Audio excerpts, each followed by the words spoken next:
We go about our daily lives hardly ever considering our final fate.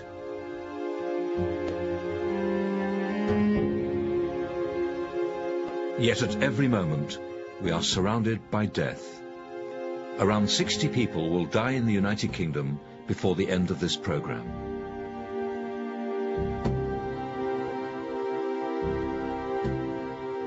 We seldom witness death. Often, our only experience is from films and television, which can present it as a violent and painful event.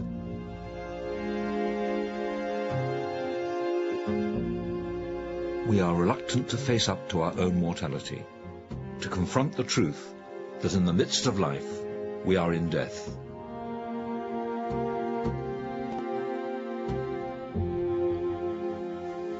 In this final part of the story of the human body, we take a difficult journey to see what happens when this mass of biological activity ceases to be, to see how all the previous ages of our existence are undone in the final act.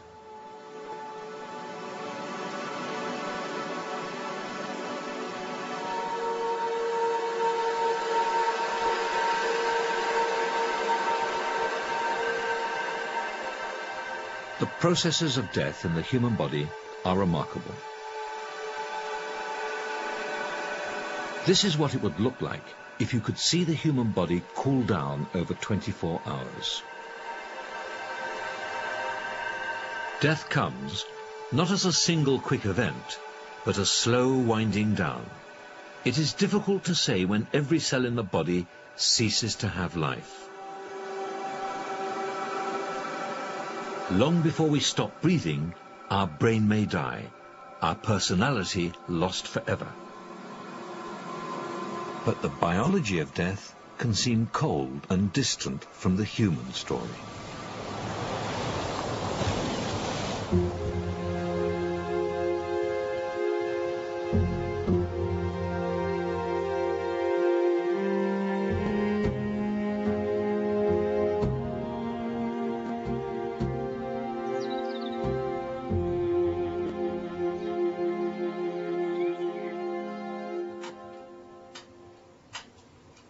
I want to die at home because it is not nice to die in a hospital. There's nothing in there. You're only a number there. You know, at home you can die in peace. Herbie and his wife Hannah-Laura fell in love with Ireland and decided to move here from Germany in 1981. We started filming Herbie a year after he learnt he had a fatal cancer. I was driving in the car to Loughrea, and on the way to Loughrea I collapsed. And pain. The stomach here, in this area. I was saying, holy smoke, I was sweating, and I had such a pain, I was thinking I'm dying. And then we called the ambulance, and they put me in the hospital in Galway. The surgeon told Hannah-Laura, it's very bad, it's have the size, the tumor have a size from 2 soccer balls, you know, it's very big. And Hannah-Laura asked him, what do you think, how long Herbie have to live? And he said to Hannah-Laura, Hannah-Laura said, how long, a half year or a year? And said, oh my God, never, a couple of months, and it's finished. But it's hard to get it in your head. It's like when you first hear the news, it's like a shock. And you can't really think about it. You think only, oh God, what's now, what we have to do, and only a couple of months, and all the ideas, it's terrible. It's now October. As the tumour expands in Herbie's stomach region, it threatens vital organs. The doctors are amazed that his body has been able to cope for this long. A couple of months ago, we created this small garden here. And I get from a good friend from Switzerland a couple of roses, plant them here, because when I'm dying, I get cremated, and Hannah-Laura put these ashes afterwards around these roses, what you see here. This is my greatest wish and my will, where I want to be buried forever. And my spirit is around the land and the house.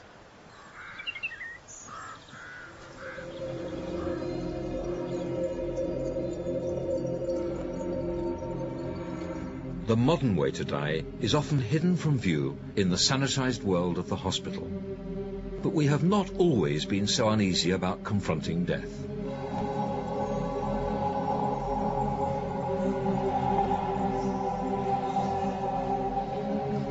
In the Capuchin catacombs in Sicily, 8,000 bodies are preserved. Here, families would come to visit their loved ones. To our eyes, this may seem a gruesome spectacle, but to 19th century Sicilians, death was not something to recoil from in fear and dread.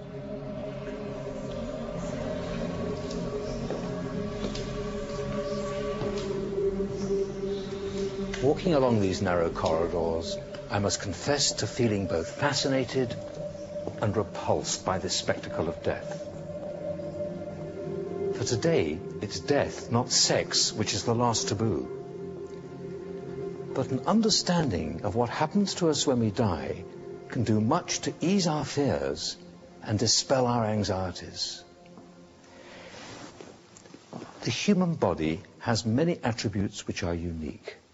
But I think our ability to face our own death is perhaps the most remarkable. Okay, are you comfortable there, Herbie? Yeah, that's okay, so. Don't take that. Herbie, together with Hannah Laura, has decided to let us film the final moments of his life. I know I never see this film in my lifetime. No, it has, as I say, it has filled out a little bit more here on top, hasn't it, over the last week? Yeah. Yeah. Mm-hmm.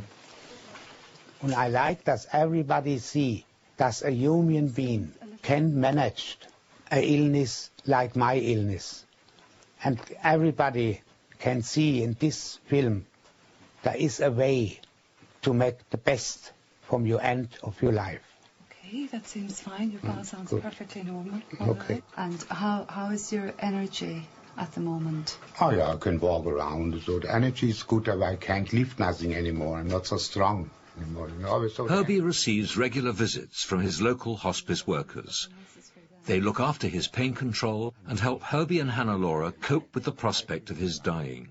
Look at them. Oh, they're gorgeous. They've gotten so big, haven't they? Good They say. Oh, they're lovely. The hospice worker and I, we talk very close together and we trust each other. When I ask her, what is happened when I go to die? I have to die. And she said, Herbie, you don't have to be worried about it. You die painless and in peace. This is the little one with the socks. And I'm not worried about when I die. If it's tomorrow, today, or in a couple of months. I know what's coming, and I face it. Death seems an entirely cruel and negative event, bringing loss and bereavement. Yet from the very start, there is a fundamental link between life and death in our bodies.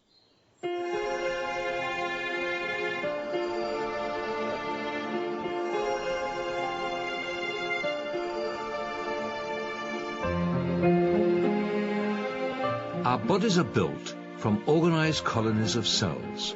In fact, what we see when we look at ourselves are vast communities of cells, billions of them.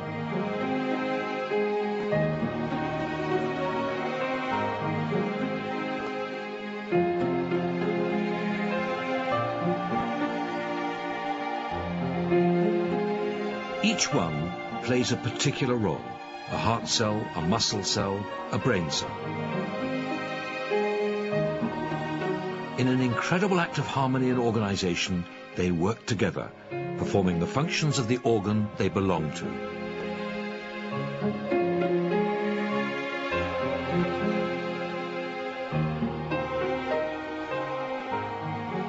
From the very start of our lives, this tireless dedication to duty often requires our cells to die.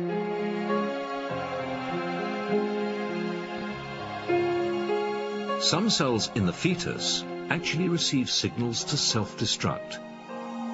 Here, the developing hand grows as an enormous bundle of cells.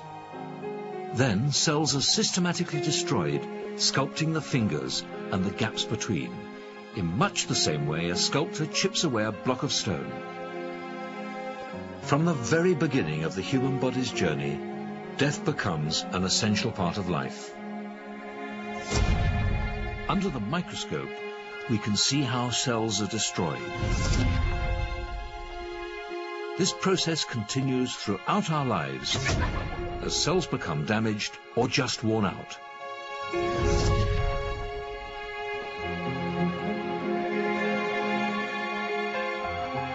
During the course of this program, around 1 billion cells in your body will die.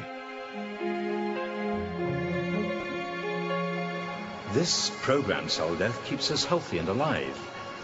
In this way, we can think of death as part of the creative force of life. But do our own deaths play a part in the larger human story? Are we like cells in some cosmic machine, our death serving a greater unseen purpose? Well, sadly not. It seems that death is the price we pay for having sex.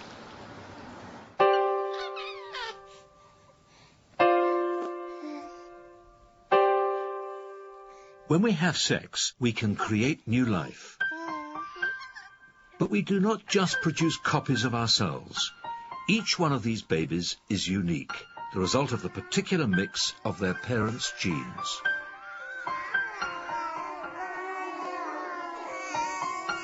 Through evolution, winning combinations of genes get passed on from generation to generation. This process, which we call natural selection, has speeded up our ability to adapt and evolve. Without sex and the mixing of genes, we would never have evolved into such complex organisms.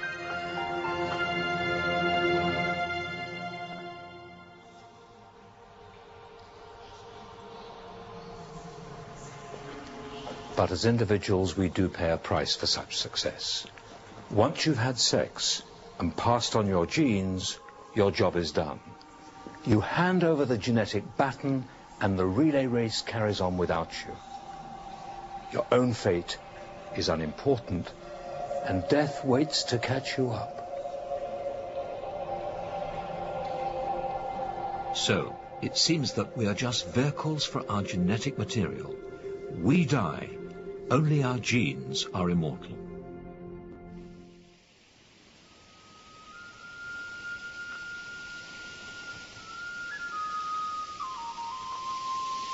With the arrival of winter in Ireland, Herbie's health gradually declines. He has good days and he has bad days. Hannah-Laura phoned this morning, wasn't it? It was this morning, and said that you had a lot of pain. Was it during the night or when you got up this morning? It was the whole night.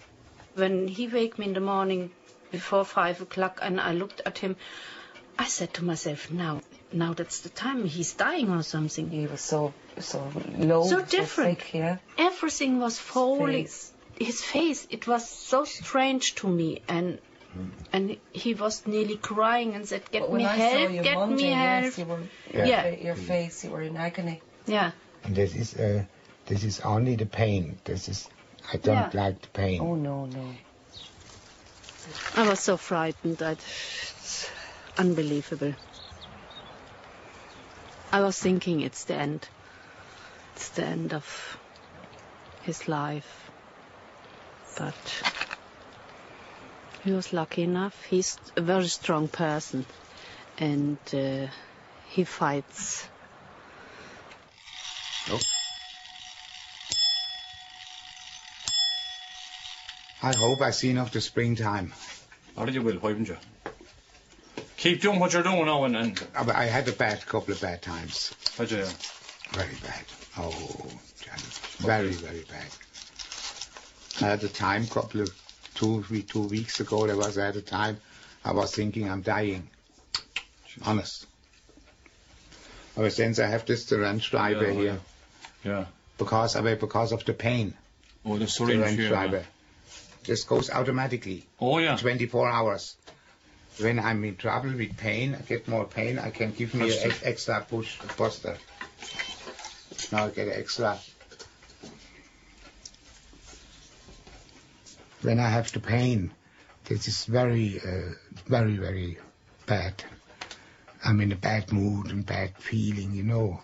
I can do nothing that, or by lying, or I sit down, or no matter what I have to have this medication. There's no way anymore.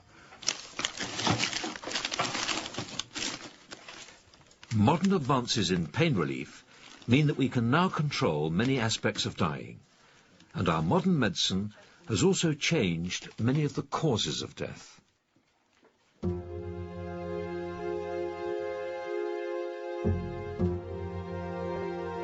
Better healthcare combined with better nutrition and cleaner water mean that we now live twice as long as we did 100 years ago.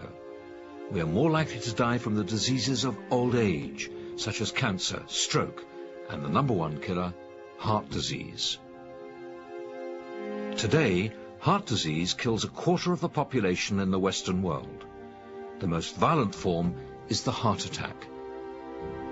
Blockers to the outside. He's going to look on his backside. Hit the 40 to 45. I was sitting in this chair watching a football game on television. John Brinkman, the tight end, for a touchdown. No.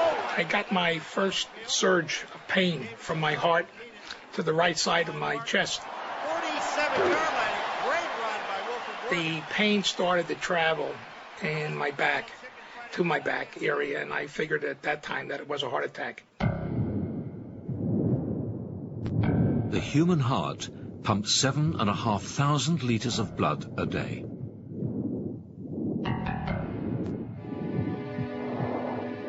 These small arteries, less than 1 millimetre wide, supply blood to the heart muscle. Here, a tiny blockage is hampering the supply to one of the arteries. They had me on the table there at about 12 o'clock, and I watched on the monitor as they went through each one of my arteries, and there was one little clot that caused all that problem. The patient starts to feel a variety of symptoms. Well, I literally felt the pain start from the centre of my chest, and I felt the whole thing go down both arms. It was almost like my chest was in a vice and I was being crushed as the vice was being turned tighter and tighter. When the cardiologist came in, he had seen my EKG and he went out to the hall with the other doctors and interns and so on. And he said to these doctors, this man is dying, we have to do something for him. Severe attacks can lead to cardiac arrest, where the heart stops beating altogether. Now the blockage stops the flow of blood. Starved of oxygen and glucose, it is only minutes before the heart muscle dies. Time is running out. Electrical instability causes the heart to beat erratically. As the heart quivers, it is unable to pump the blood around the body. This is the critical moment. Without a supply of blood, the brain fails within 5 minutes.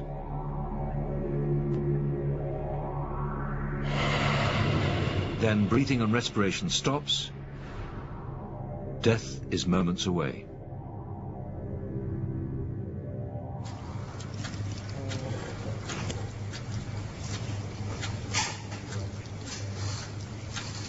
In a few moments, this beating human heart will be stopped, this time not by a heart attack, but for an operation. The patient is no longer breathing, and a machine takes over the task of the heart and lungs. Okay, you're 50. A small electric current breaks the heart's rhythmic beat, leaving it quivering as if gripped by a heart attack. Okay, that's better. Now the heart's just twitching. That's right, just flickering. This is a heart bypass operation. Thank you. While the heart is not moving, the surgeon can reroute blood vessels to parts of the heart muscle where clogged arteries are restricting the flow. Another stitch, please. Pericardiology. The bizarre thing is that if I saw somebody in this condition outside the operating theatre, I'd think they were dead. He's no pulse, he's not breathing, and the heart's not beating at all. Down a little bit on your floor table toward me, please. Yet, in a short time, this patient will be awake and chatting with his family and friends. These days, we can't decide that a person is dead just by seeing if their heart has stopped. Instead, we look to the brain and to one vital part, the brainstem. Buried at the back of the head, the brainstem is a relic of our ancient past. Millions of years ago, this was all the brain our distant ancestors had. They were primitive creatures. In fact, it is still called the reptile brain. Evolution has buried it under layers of a more complex brain, but it is still the foundation of life. It controls our most basic functions, keeping our heart beating, breathing, regulating blood pressure and the body's temperature.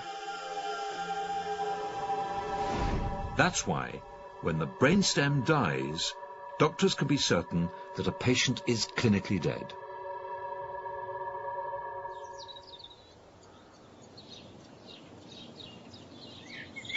I had to take them out of the water this morning. Yeah. Oh, das sind schöne Lobster. Komm doch mal ein bisschen näher ran, Hannelore. Isn't he horrible? Come on. Now we are ready for Christmas. Happy Christmas, Herbie. So ein guter Lobster. Guck. Christmas time was really nice because Herbie was feeling so well and the friends came and we had a lovely dinner and Herbie had 3 glasses of champagne.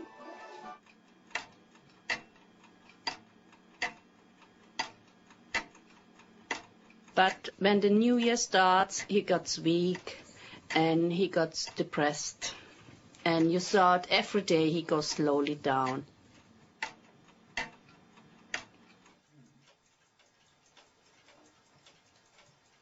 This was for me very disappointing and sad. And when I wanted, I decided to get an injection. You know, I don't want to live anymore. As I had this feeling. You know, normally I'm not a man, I give up so quick. Never. You know, but in this moment I had a feeling to give up. So I asked the nurse, please give me an injection. I don't want to live anymore. And the nurse said, Herbie, that is not possible. First, it is forbidden to do it. We have this medication to get you on the top again. And we try something. I agreed with this. And my feeling is, I have maybe only noch a couple of weeks to live. That's my real feeling. You know, starts again.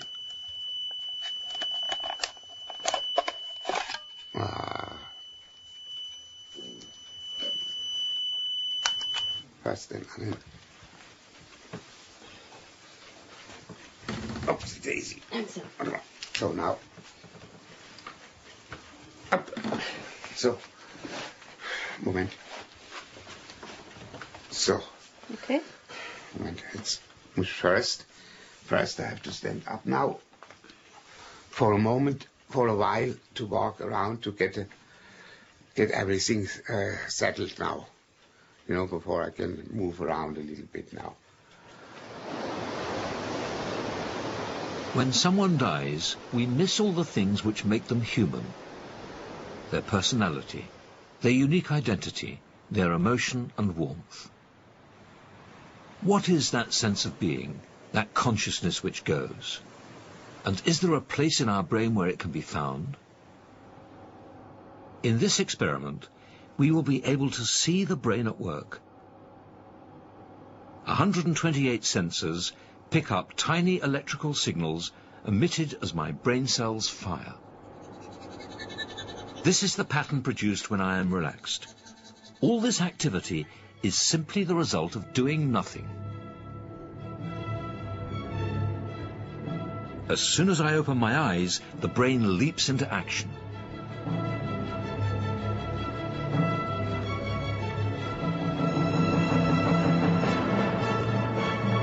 Even the simple task of watching television involves my brain in millions of actions.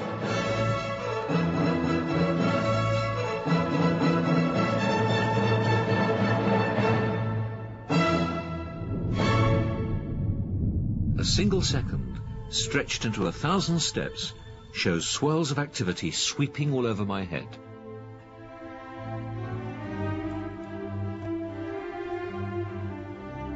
First, the information travels to the back of my brain.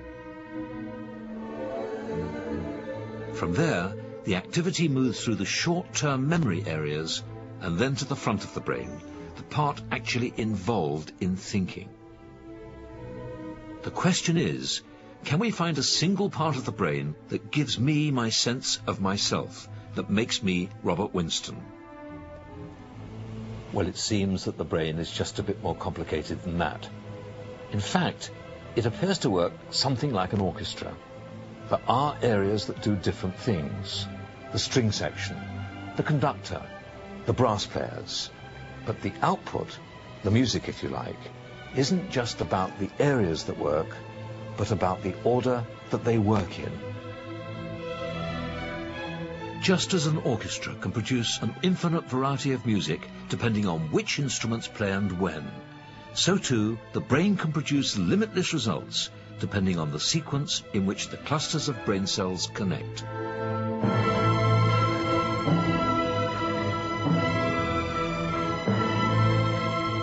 But the brain has more than 100 musicians making music. If you counted the connections between cells just on the surface, it would take you 32 million years.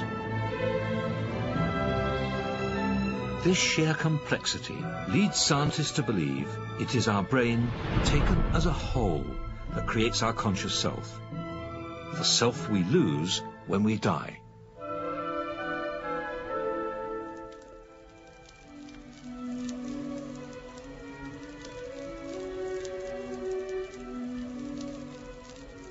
Hi, Harry. Hello. Look who's here. Hello, Dr. Murphy. Harvey, how are you? Nice to see you. Good to see you always. Yeah. I come out here to get cheered up. Yeah, thank you. Yeah. Takes me away from ordinary patients. Any complaints? The tumour in Herbie's body presses against vital organs such as the liver and kidneys. That's good, Herbie. That's lovely. No change. They keep our cells healthy by regulating the delicate chemical balances in the body. No, just show me your pulse, Herbie. I think it's very important. Yeah.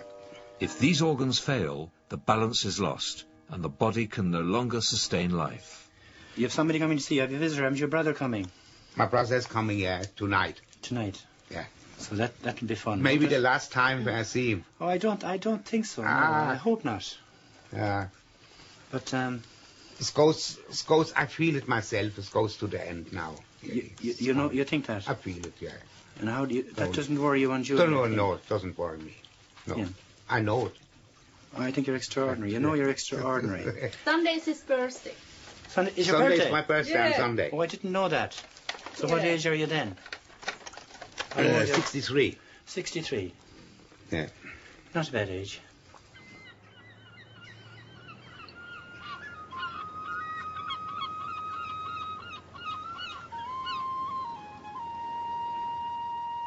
Oh, I'm absolutely delighted.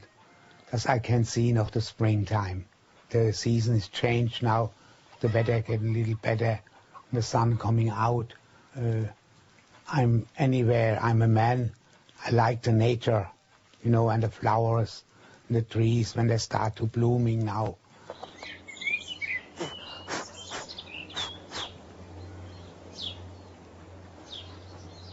But I never know what is tomorrow.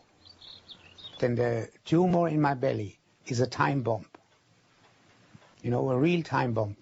And I never know what is tomorrow. And I enjoy it now, every day.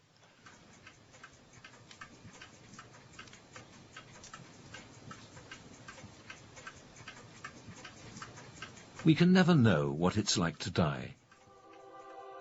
But some people have come very close to death only to revive at the final moment to tell the tale. Their near-death experiences might offer some insight into what happens in the dying brain. I was in a motorcycle accident in which I suffered fractured skull and numerous broken bones in my head. I said, God, if you're out there, because I was kind of an agnostic, you can have me now because I'm finished. I can't go on. And it was at that point that I felt myself separating from my body and entering into the near-death experience.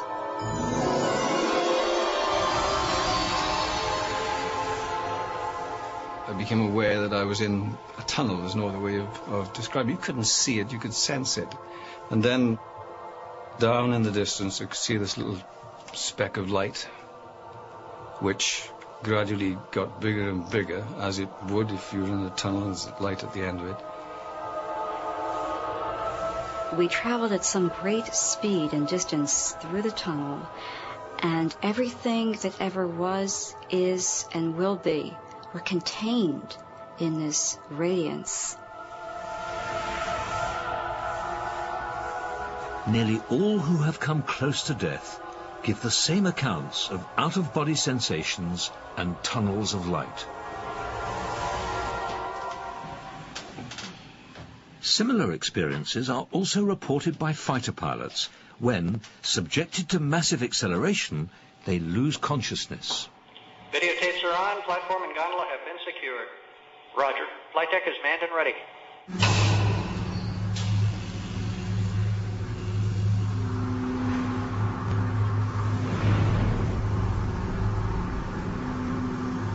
This is the world's largest centrifuge. It is used to investigate the effects of high G-forces on pilots. Subjects can be spun so fast that the blood drains from their brain and they black out. Okay, the run will begin on my mark. 3, 2, 1, mark.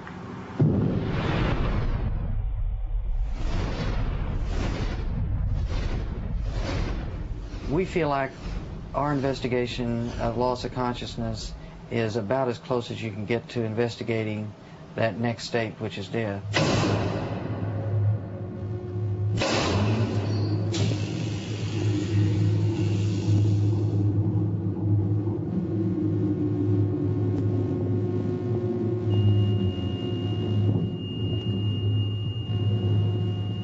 As the subject enters G-lock, gravity-induced loss of consciousness, their experiences are recorded. I can't get to the damn thing. Okay, sir, light loss? Shit, I don't know where I am. The sensations that we have associated with blackout nearly always include a tunneling of the vision down to a central point where you just have light ahead of you.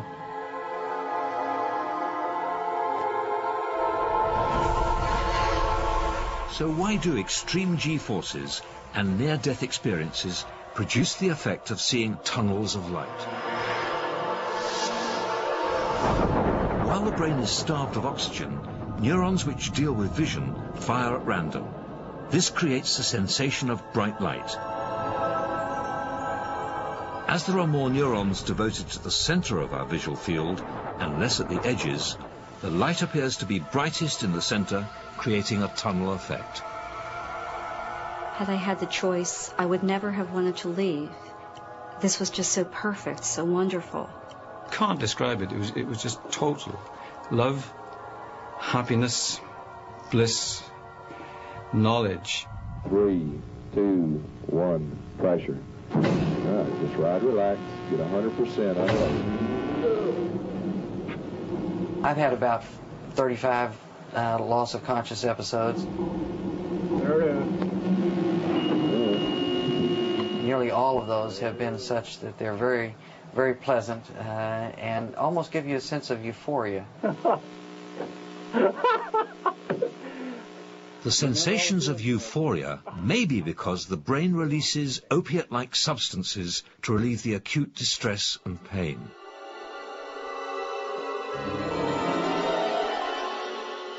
These produce hallucinations in the parts of the brain that deal with memories and emotions.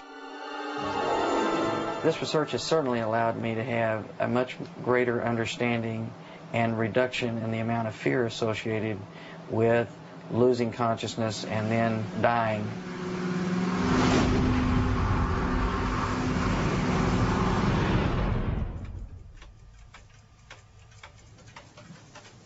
I believe when I'm dead, I'm dead. And that's it. There is not another life. There is nothing. When you are dying, you're gone forever. You can say dust to see dust, that's what's left. Nothing. A handful ash is left.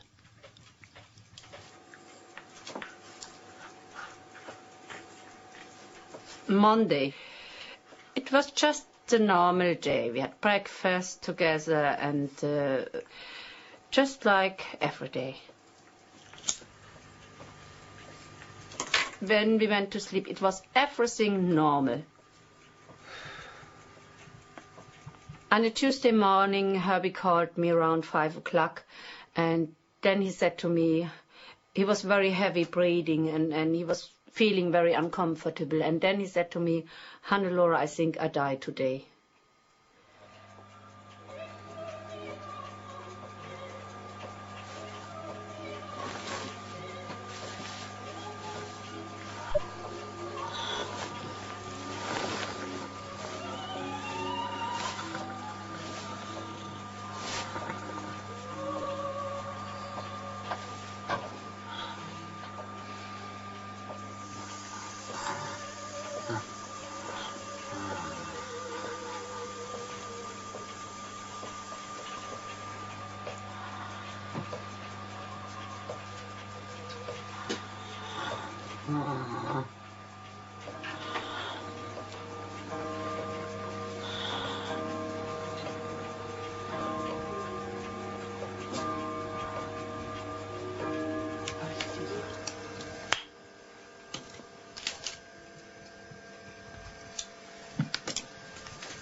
When I talk now to him, you think he can hear me? Can.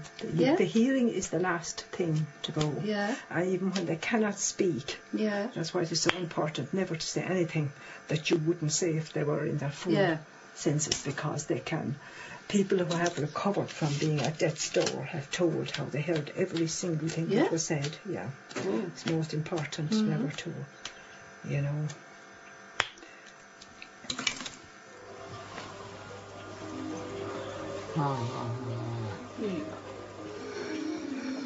Alles klar?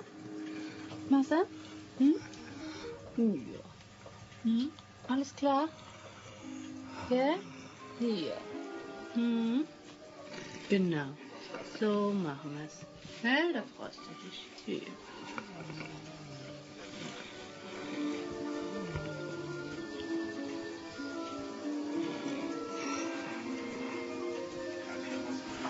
Herbie wants something. He's reaching there for the holder. In the final hours, Herbie receives visits from friends. Brendan and his young daughter Orla come to see him for the last time. Just put those into Herbie's hand and hold his hand, because he's lovely and warm. Orla. And if I was loaded with morphine, I think I'd be pretty warm too. Herbie hasn't got long for this world, I suppose. But he can hear you when you speak to him. He's been preparing for this for a long time. Sing him the song from the header. We're going all to the mountains. Yeah, why not? Why not? Yeah, please. You know the chorus. Will you go, lassie, go? Okay. Oh, the summer time is coming, and the leaves are sweetly blooming, and the wild mountain thyme grows around the blooming heather. Will you go, lassie, go? And we'll all go together to pluck wild mountain thyme all around the bloomin' heather. Will you go, lassie, go?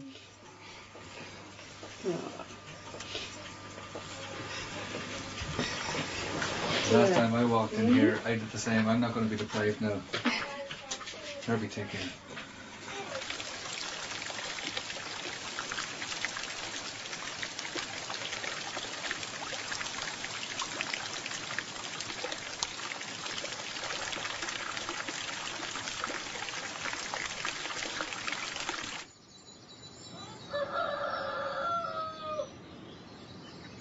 Hello, Dr. Murphy. It's Peggy, the nurse with the hospice. I'm with Herbie at the moment. I just arrived. He's very, very rattly at the moment. And I rang Mary Fearig, and she said to give him 10 of Midazolam. By morning, Herbie's breathing becomes increasingly noisy. This is a very common condition. It doesn't trouble Herbie and is easily helped by medication. I don't think he has pain. It's No, it's not pain. No. It's only this rattling and this shaking. Shaking, It just came. Just started today, this morning. No, just before I came in. Before you came in. He was shaking like this. Yeah. And is this normal? What happens, it does, yeah. It does happen.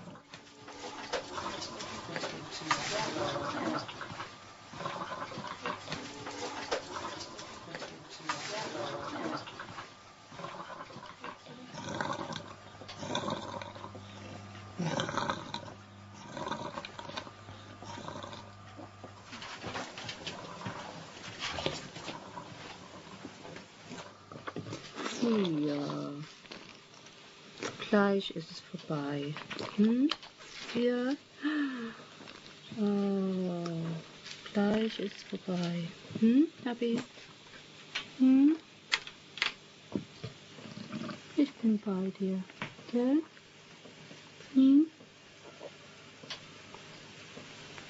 Gleich ist es vorbei.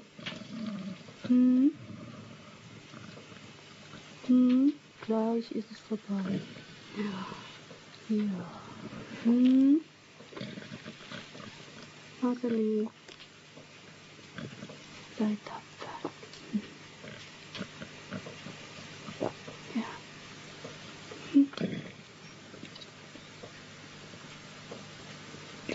Now you're in peace. Now you're in peace. Yeah. Now you're in peace.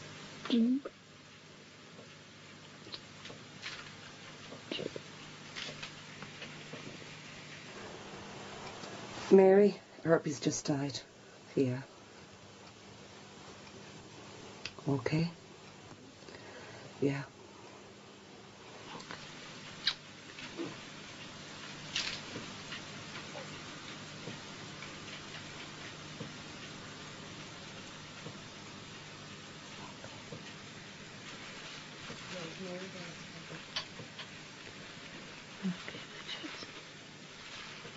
Jetzt hast du es endlich geschafft. Okay. Cause of death is this inoperable huge cancer that he had, retroperitoneal liposarcoma.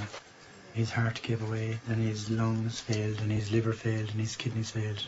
General failure overall, due to the effect of the cancer over the last 1.5 years. It's extraordinary that he has lived so long.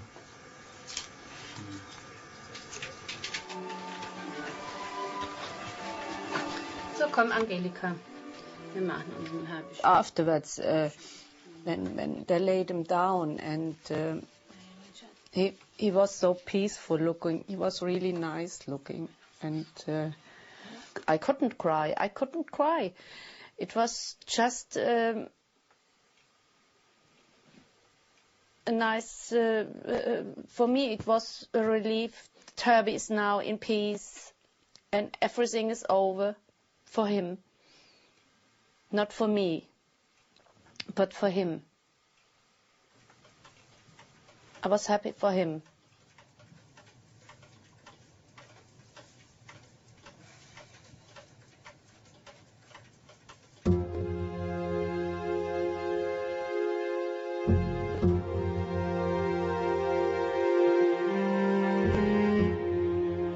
We find it hard to contemplate our own deaths, to imagine that one day we will no longer live in this world.